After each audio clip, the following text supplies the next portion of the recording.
Bonjour, chers frères et sœurs. Que la grâce du Seigneur soit avec vous tous. Bonne année à toutes et à tous. Comme nous l'avons déjà mentionné, le conseil pastoral a proposé à l'Église la lecture du livre Autorité, qui est disponible à la vente, qui servira de base à une série de prédications que nous souhaitons aborder avec l'Église.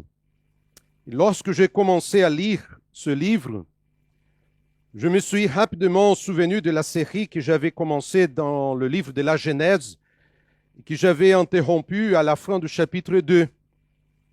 J'ai rapidement compris que le chapitre 3 serait fondamental pour aborder le thème de l'autorité, de sorte que mes premiers sermons porteront sur le texte de Genèse 3, afin de comprendre où le problème de l'autorité a commencé.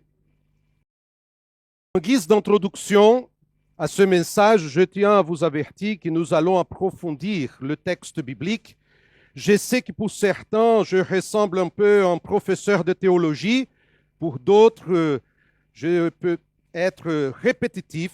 Mais mon objectif est de vous inciter à regarder le texte biblique au-delà de la surface.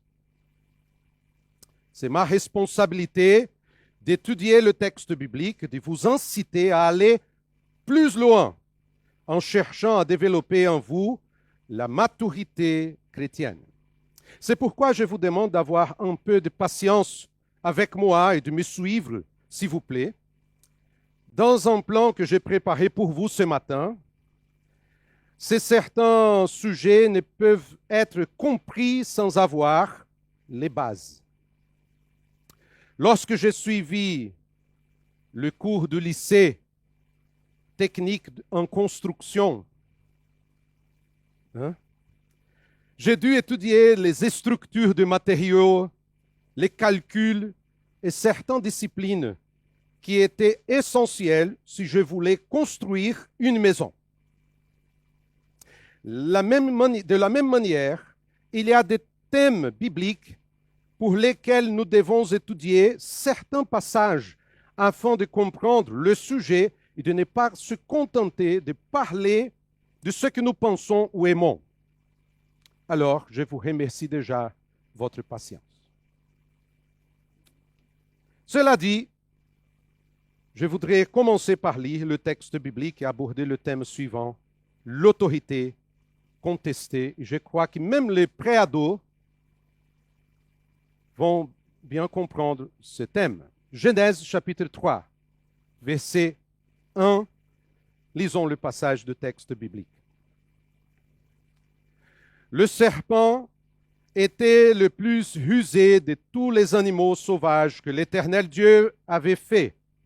Il a dit à la femme, Dieu a-t-il vraiment dit, vous ne mangerez aucun des fruits des arbres du jardin?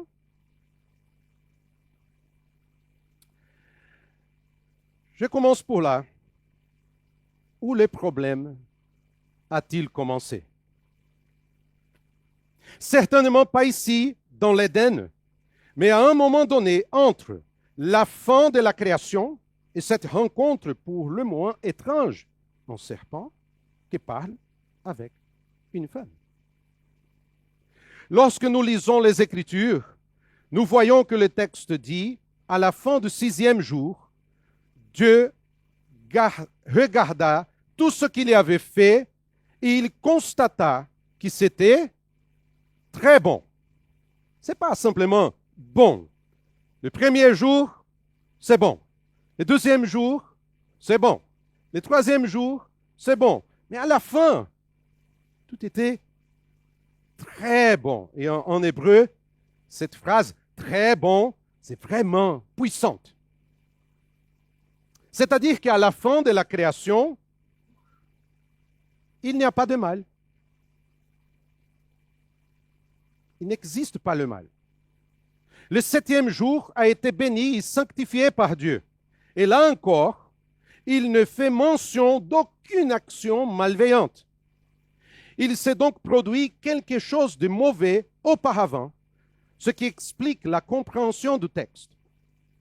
Mais avant de savoir qui est le serpent qui parle à Ève, nous devons voir ce qui s'est caché derrière cette créature. Et ici, nous devons réfléchir à ces êtres spirituels que la Bible appelle les anges. Qui sont les anges? En observant les Écritures, nous pouvons définir les anges de la manière suivante. J'utilise ici Wayne Grudem, parce que je comprends que c'est une bonne définition, synthétique et simple. Les anges sont des êtres spirituels, créés avec un jugement moral et une grande intelligence, mais sans corps physique. En d'autres termes, ils ne sont pas des dieux, ils n'ont pas toujours existé, mais ont été créés dans le cadre de l'univers créé par Dieu. Dans le livre de Néhémie, nous pouvons lire « C'est toi, Éternel, toi qui es l'unique. Tu as fait le ciel, les cieux les plus élevés et tous les astres qui s'y trouvent. Tu as créé la terre et tout ce qui est dessus, les mers et tout ce qu'elles renferment. Tu donnes la vie à tous les êtres et l'armée céleste se prosterne devant toi. » L'expression « l'armée céleste » fait référence aux anges et est conforme au psaume 148, versets 2 et 5. « Louez-le, vous tous ces anges, louez-le, vous toutes ces armées, qu'il loue le nom de l'Éternel, car il a donné ses ordres. Ils ont été créés. » C'est pourquoi Paul affirme que Dieu a créé toutes choses par Christ, le visible et l'invisible. Il inclut immédiatement après le monde angélique, trône, souveraineté, domination, autorité. Or, s'ils ont été créés, nous pouvons constater qu'ils exercent un jugement moral, et c'est pourquoi certains d'entre eux ont péché et sont tombés dans leur état originel. C'est ça qui dit 2 Pierre, chapitre 2, verset 4, Jude, verset 6. Ils possèdent une intelligence profonde, comme on le voit dans les Écritures, lorsqu'ils parlent aux gens, lorsqu'ils chantent louange à Dieu. Il convient de souligner qu'ils sont des êtres spirituels, qu'ils n'ont pas de corps physique. Ils ne peuvent généralement pas être vus pour nous, à moins que Dieu nous donne la capacité spirituelle de le voir. À certaines occasions, ils ont pris une forme physique pour annoncer quelque chose à certaines personnes. Il existe pour nous garder et nous protéger, conforme dit le psaume 34, verset 7, verset 8, le psaume 91, verset 11, ainsi que pour adorer Dieu et se joindre à nous dans cette adoration. C'est-à-dire que quand on chante ici comme Église, ils adorent aussi au ciel. Mais il y a une autre question. Y a-t-il d'autres êtres célestes? Oui, selon les Écritures, il y a d'autres êtres célestes. Et je vous présente rapidement, vous connaissez quelques noms, les chérubins, ou comme on dit en hébreu, kérubim. Ils ont reçu l'ordre de garder le jardin d'Éden. Et il est dit que Dieu lui-même est intronisé parmi les chérubins, ou qu'il voyage avec les chérubins comme son char, ce qui est un langage poétique pour montrer qu'ils servent Dieu. Au-dessus de l'arche de l'Alliance, il y avait deux figures dorées de chérubins aux ailes déployées au-dessus de l'arche. L'autre, c'est le séraphin. Et le seul texte qui le mentionne, c'est Ésaïe, chapitre 6, versets 2 à 7. le texte nous montre ces êtres qui adorent continuellement l'Éternel. Il y a un troisième groupe, les êtres vivants. Ils apparaissent à la fois dans le livre du prophète Ézéchiel et dans le livre de l'Apocalypse. Ils ressemblent à un lion, un bœuf, un homme et un aigle, qui sont les représentations des êtres les plus puissants dans les différentes parties de la création de Dieu. À partir de là, une question naturelle se pose. Quelle serait la position et l'ordre des anges? Et à cet égard, la Bible indique clairement qu'il existe une hiérarchie ou un ordre parmi les anges. L'un d'eux, Michel, est appelé archange dans Jude, chapitre 9, un titre qui indique un gouvernement ou une autorité sur les anges. Dans le livre de Daniel, chapitre 10, verset 3, il est appelé l'un des princes suprêmes. Et d'après d'autres textes bibliques, il semble que Michel soit le chef de l'armée céleste selon les Écritures. Paul dit que le Seigneur reviendra du ciel après la voix d'un archange et au son de la trompette de Dieu, ce qui pourrait faire référence à Michel, car nous ne trouvons aucun autre archange dans les Écritures. C'est le seul.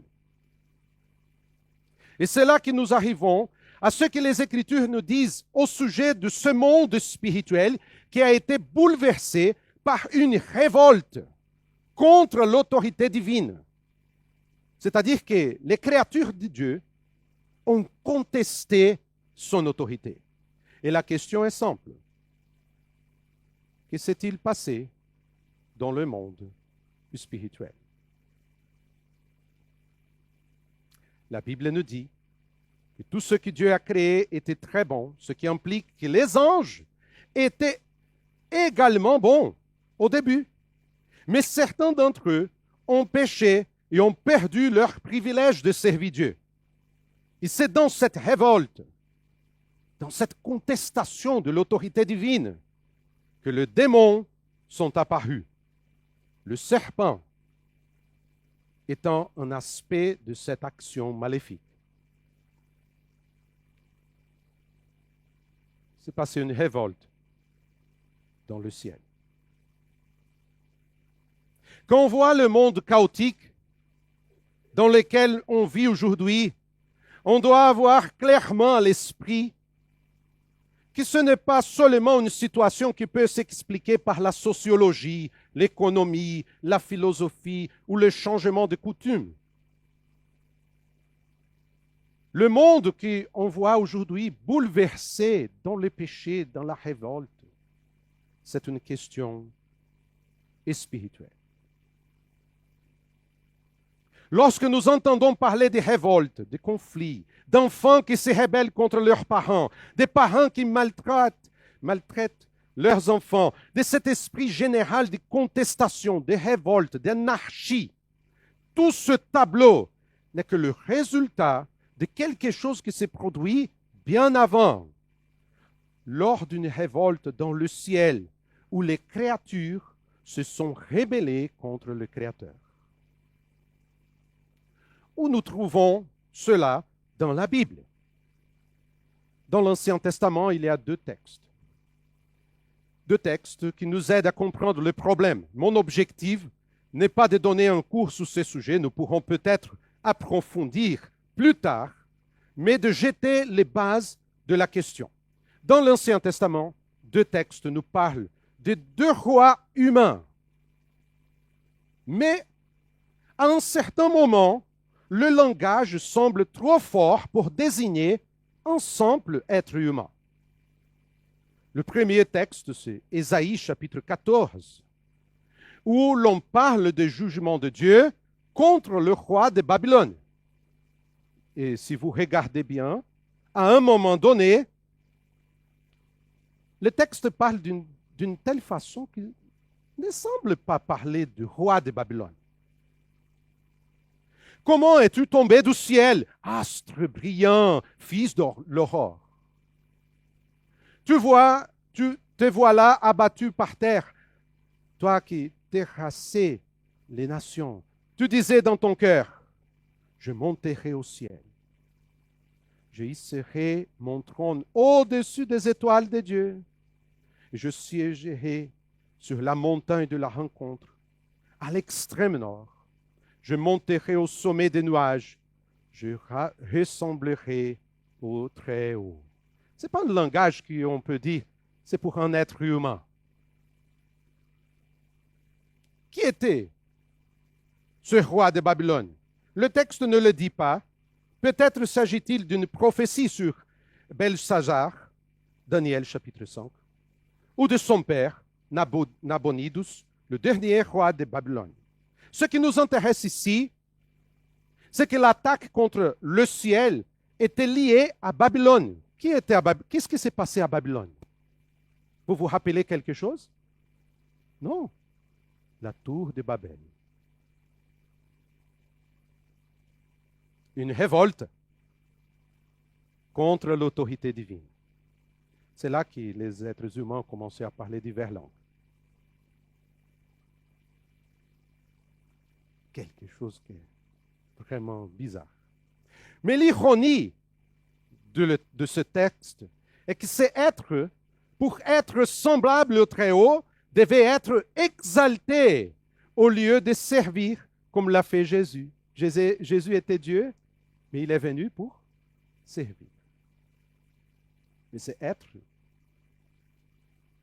Il veut être comme le Très-Haut.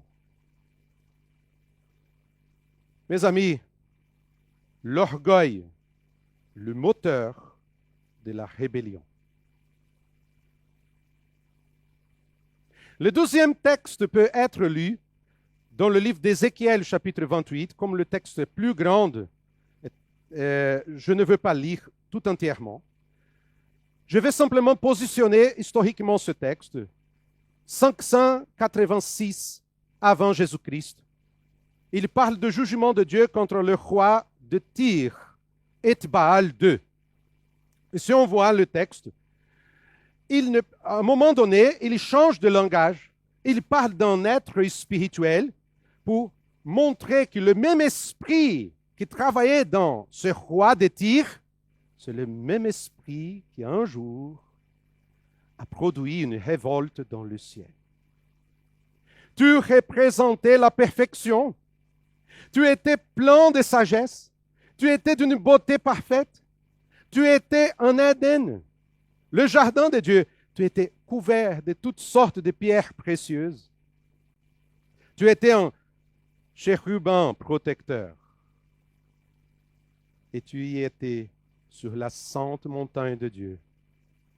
Tu as été intègre jusqu'à ce qu'on trouve de l'injustice chez toi. Tu as été rempli de violence et tu as péché. Je te fais disparaître, chérubin protecteur. Ton cœur, c'est un orgueil. Tu as corrompu ta sagesse. Si on regarde, parle de tes fautes, l'injustice, et à la fin, tu n'existeras plus jamais. C'est vraiment, ce texte ne parle pas du roi de Tyr. Il parle d'un être spirituel. Dans les deux textes, il est évident que l'accent est mis sur quelque chose qui allait au-delà d'une rébellion humaine. Les rois humains étaient le prototype d'un être plus maléfique. Et dans le Nouveau Testament, nous trouvons deux références à cette rébellion. Dans la deuxième lettre de Pierre, en effet, Dieu n'a pas épargné les anges qui ont péché, mais il les a précipités et enchaînés dans l'abîme, là où règnent les ténèbres, pour qu'ils y soient gardés en vue du jugement. Et le deuxième texte, Jude, chapitre 6, verset 6, quant aux anges qui n'ont pas conservé leur rang, mais ont abandonné leur demeure propre, il les a enchaînés éternellement dans les ténèbres pour le jugement du grand jour. L'accent mis ici nous montre que ces anges ont été retirés de la gloire de la présence de Dieu et que leur activité est restreinte la métaphore, il les a enchaînés éternellement, montre que l'action de ces êtres spirituels est restreinte.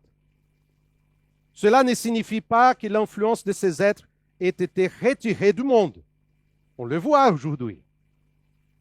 Il y a beaucoup de choses qui se passent dans le monde qui sont diaboliques. Des philosophies, des idéologies, des choses qui se passent dans le monde, dans la politique, dans l'économie, dans tous les domaines humains. On voit, on voit qu'ils sont des choses diaboliques. Pierre et Judas nous disent tous deux que ces anges se sont rebellés contre l'autorité de Dieu, se sont devenus des adversaires hostiles à sa parole. Et c'est très intéressant que le livre d'Apocalypse nous donne une image de cette rébellion. Au chapitre 12, versets 7 et 8, il y eut alors une bataille dans le ciel. Michel et ses anges combattirent contre le dragon. Les dragons et ses anges combattirent aussi, mais ils ne furent pas les plus forts. Il n'y eut plus de place pour eux dans le ciel. Jésus lui-même a dit à ses disciples qui avaient accompli leur mission et s'étonnaient que les démons se soumettent à eux au nom du Seigneur. Et Jésus a dit,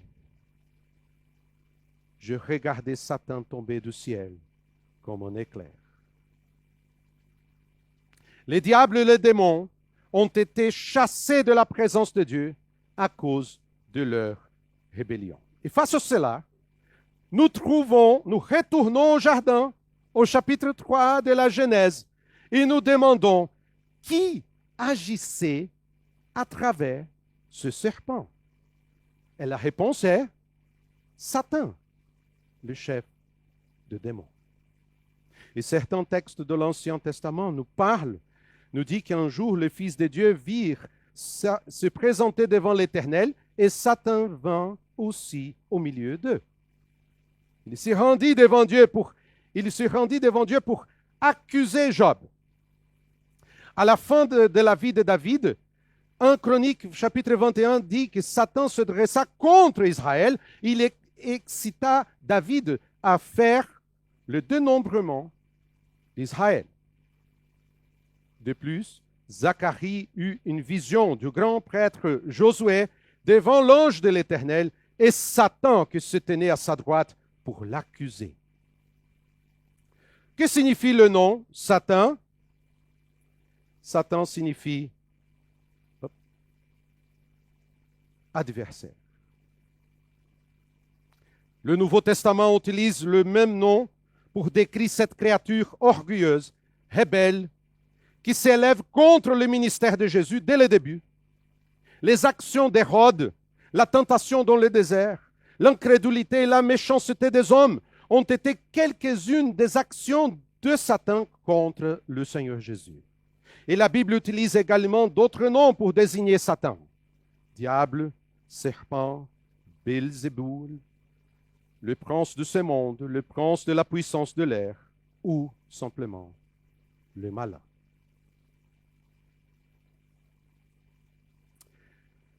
Quelle est la conclusion de cette perspective? Je voudrais conclure avec quelques idées pour que vous puissiez réfléchir chez vous avec le petit papier que je vous préparais pour ce matin. Avant la chute, dans le jardin, il y eut une rébellion dans le ciel. Il faut garder ça à l'esprit.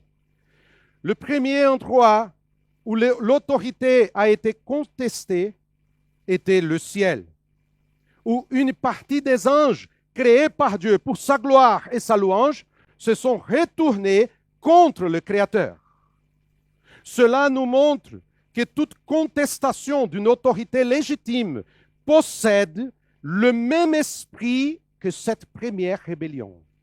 Orgueil, arrogance, désir de prendre la place de Dieu. Toute rébellion il a ce même esprit satanique. Deuxième chose, Satan fut l'instigateur du péché. Certains accusent que c'était Dieu. Parce que si Dieu a créé Satan, Dieu est le responsable. C'est ça que pensent certaines personnes. Mais selon la Bible, c'est Satan l'instigateur du péché. Satan a péché avant même que les êtres humains ne tombent. En prenant la forme d'un serpent, il a tenté Ève et Adam. Jésus a dit que Satan a été meurtrier dès le commencement. Il ne s'est pas tenu dans la vérité parce qu'il n'y a pas de vérité en lui. Lorsqu'il profère le mensonge, il parle de son propre fond, car il est menteur et le père du mensonge. Jean nous dit que le diable pêche dès le commandement, dès le commencement. Et la référence dès le commencement renvoie au début de l'histoire du monde. Le diable à l'origine du péché. Il tente d'inciter les autres à pécher. Troisième conclusion. Les démons s'opposent et tentent de détruire toute œuvre de Dieu. Il faut garder à l'esprit, chers frères et sœurs, que maintenant, au moment que je prêche, ou quelqu'un d'autre, si Eric ou Jean-Luc, ou même Antoine, quand ils sont là pour prêcher, quand nous sommes là dans ce moment de prédication, nous ne voyons pas, mais il y a un combat spirituel ici.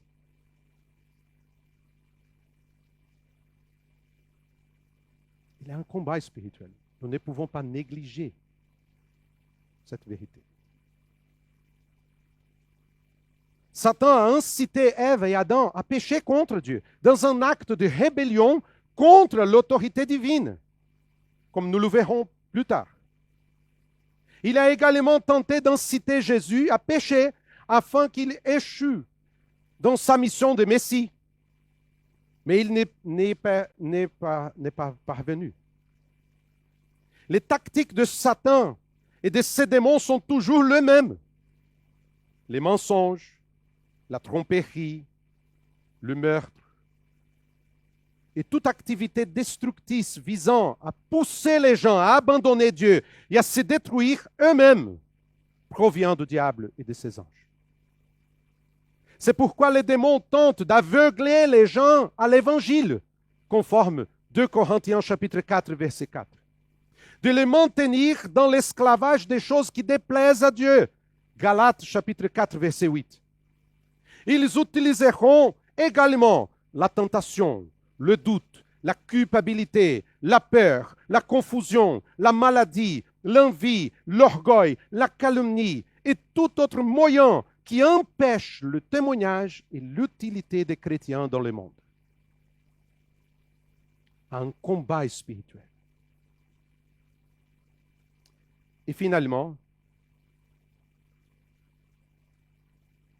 et ça soulage mon cœur, les démons sont limités par l'autorité de Dieu. Gloire à Dieu. Cela signifie que Satan et les démons ont un pouvoir limité. Ils ne sont pas ni omnipotents, ni omniscients, ni omniprésents, mais ils sont enchaînés pour l'éternité selon le texte biblique. Vous vous rappelez de l'histoire de Job? Job nous montre cette vérité. Satan est un être limité et restreint par Dieu. Il ne peut aller que là où Dieu lui permet d'aller, et pas 1 centimètre de plus. Selon les mots de Martin Luther, Satan est un chien tenu en laisse par Dieu. Il ne peut aller que là où la laisse le lui permet. Il y a quelque chose de très important. Ils peuvent être vaincus par les chrétiens grâce à l'autorité que Christ leur donnait. Je vais répéter, je pense que personne n'a bien compris ces choses. Satan et ses démons, ils peuvent être vaincus par les chrétiens grâce à l'autorité que Christ leur donnait. Leur donne. Regardez le texte de Luc, chapitre 10, verset 19. Voici, je vous ai donné le pouvoir de marcher sur les serpents et les scorpions et sur toute la puissance de l'ennemi. Rien ne pourra vous nuire. Je vous ai donné le pouvoir. Dans le texte, je vous ai donné l'autorité. Cette autorité ne n'appartient pas. C'est un don de Dieu. Cette autorité n'était pas réservée aux 12, mais à tous ceux qui se soumettent à l'autorité de Dieu. Soumettez-vous donc à Dieu, mais résistez au diable. Et quoi? Il fuira loin de vous. Malheureusement, il y a des chrétiens qui inversent ces choses. Résistez donc à Dieu et soumettez-vous au diable. Il y a des chrétiens qui vont faire ce chemin au contraire. La Bible dit non, si vous voulez grandir dans la présence de Dieu et profiter de l'autorité qu'il nous a donnée, soumettez-vous à Dieu.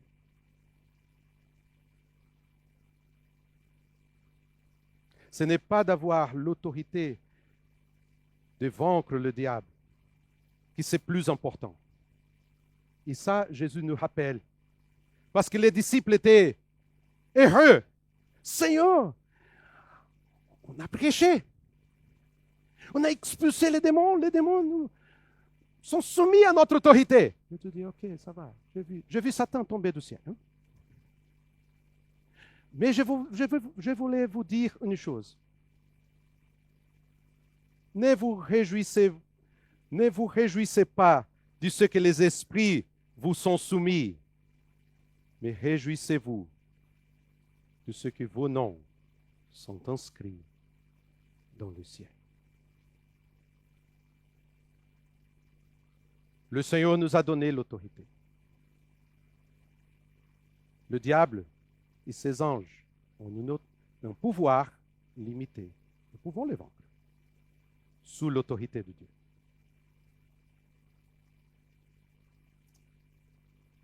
Ce matin, nous avons vu cette perspective.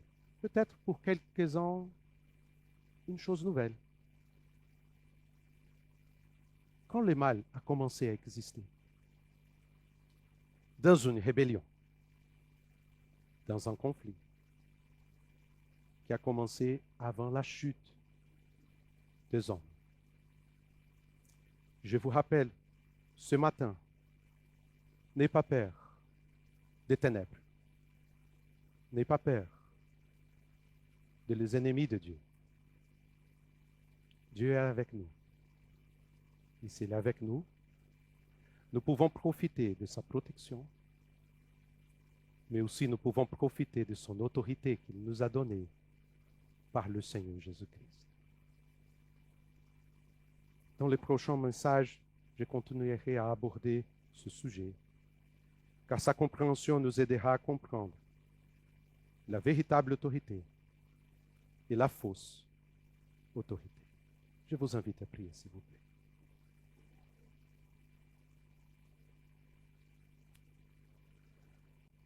Notre Dieu, notre Père, ta parole nous éclaire nos esprits. Elle nous montre la vérité. Ce monde de ténèbres, de révolte, d'anarchie, de désordre que nous voyons aujourd'hui, de contestation de l'autorité, de rébellion contre toi, Seigneur. Ta parole nous rappelle, tout a commencé dans une révolte dans le ciel. Nous te demandons au nom de Jésus la compréhension spirituelle de toutes ces choses, que nous puissions voir le monde Pas seulement dans une perspective politique, économique, sociale, mais surtout dans un point de vue spirituel. Il y a des choses qui se produisent dans ce monde qui sont du diable, ceux de l'enfer, de ce même esprit diabolique. Et nous te demandons toute la sagesse, toute la compréhension, que chacun d'entre nous puisse se soumettre à toi, Seigneur. Résister le diable. Et avec l'autorité du Seigneur Jésus, vaincre l'ennemi pour la gloire de ton nom. Au nom de Jésus, nous prions. Amen.